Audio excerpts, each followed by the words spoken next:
کس سے سملر ہے؟ اردو کا لفظ فارغ جو ہے اسی سے سملر ہے، یہی سیم ہی روٹ لیٹرز ہیں اس کے، تو مطلب بھی یہی ہے کہ فارغ ہو جائیں، تا آپ، فرغ تا آپ فارغ ہو جائیں، سب پس محنت کیجیے، فا کا مطلب پس یا تو، پیچھے نون صاد با یہی روٹ لیٹرز ہیں اس کے، اس کا مطلب ہے محنت کرنا، مشقت کرنا، تو فن سب پس محنت کیجیے۔ با محاورہ ترجمہ، پس جب آپ فارغ ہو جائیں تو عبادت کی مشقت میں لگ جائیں، پس جب آپ فارغ ہو جائیں تو عبادت کی مشقت میں لگ جائیں۔ آیت نمبر 8، وا اور الہ کی طرف ربکا اپنے رب کے، وا اور الہ کی طرف ربکا اپنے رب کے، فرغب پس رغبت کیجیے۔ روٹ لیٹرز اس کے را غین با ہیں، مطلب ہے اس کا مائل ہونا، راغب ہونا، متوجہ ہونا، جو آسان لگتا ہے وہ آپ یاد کیجئے۔ با محاورہ ترجمہ، اور اپنے رب کی طرف راغب ہو جائیں۔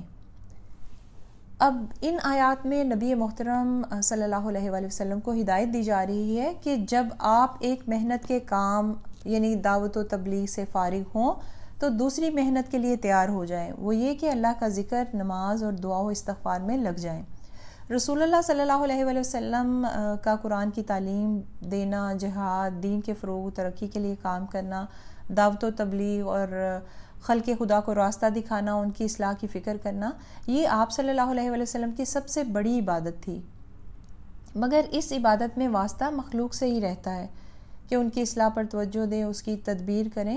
تو آیت کا مقصد یہ ہے کہ صرف اس بالواسطہ عبادت پر ہی قناعت نہ کریں، بلکہ جب فرصت ملے تو بلا واسطہ تنہائی میں اللہ کی طرف متوجہ ہوں، عبادت کریں اللہ کی، اور اس سے ہر کامیابی کی دعا بھی کریں۔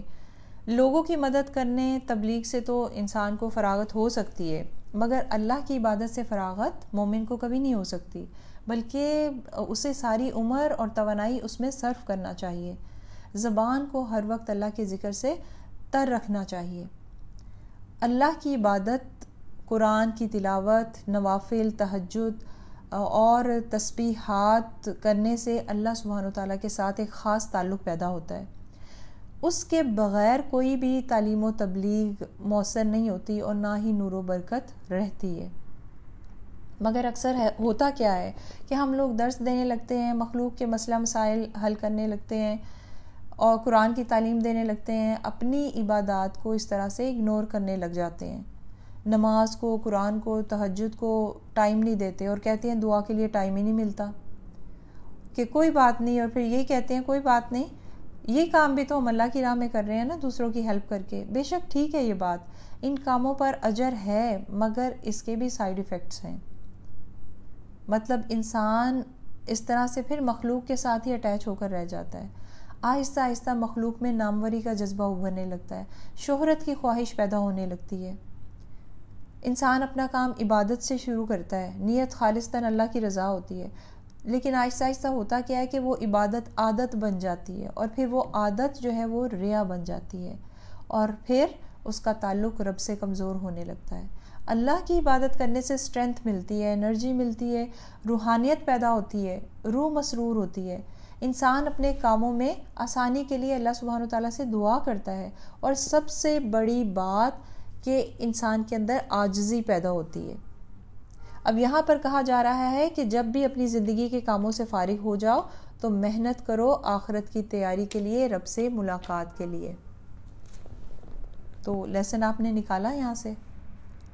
اب آپ خود سے پوچھئے کہ جب میں فارغ ہوتی ہوں یا ہوتا ہوں تو کیا کرتی ہوں، کیا شوق ہے میرے فارغ اوقات میں، ذرا محاسبہ کیجئے خود کا۔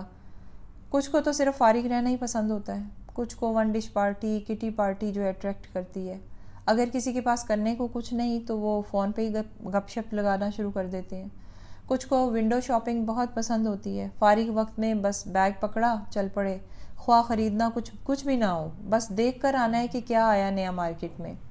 کچھ لوگوں کو حالات حاضرہ جاننے کا بڑا شوق رہتا ہے لوگوں کا، تو فلاں کے گھر جا، اس کے گھر بیٹھ، ہمسایوں کے گھر جا کے باقیوں کی پوچھ گچھ کرتے رہتے ہیں، غیبت، جھوٹ، چغلی کا کوئی احساس تک نہیں رہتا۔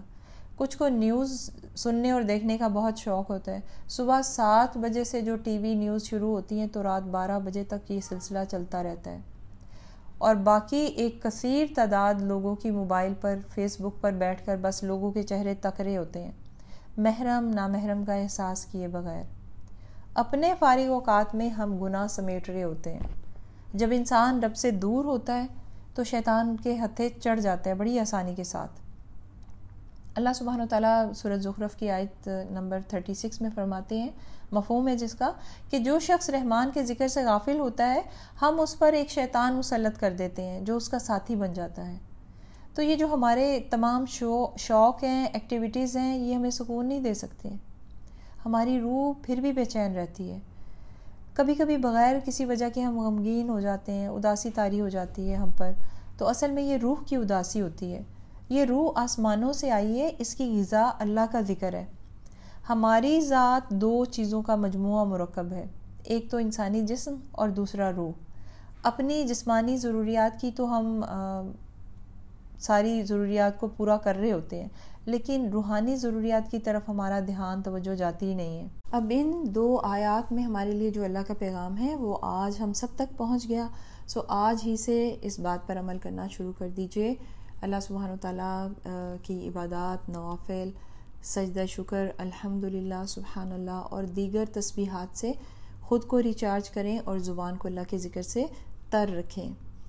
یاد رکھیے الا بذکر اللہ تطمئن القلوب کہ اللہ کا ذکر ہی دلوں کو اطمینان بخشتا ہے، اور اللہ کی عبادت ہی جسمانی و ذہنی سکون کا بہترین ذریعہ ہے۔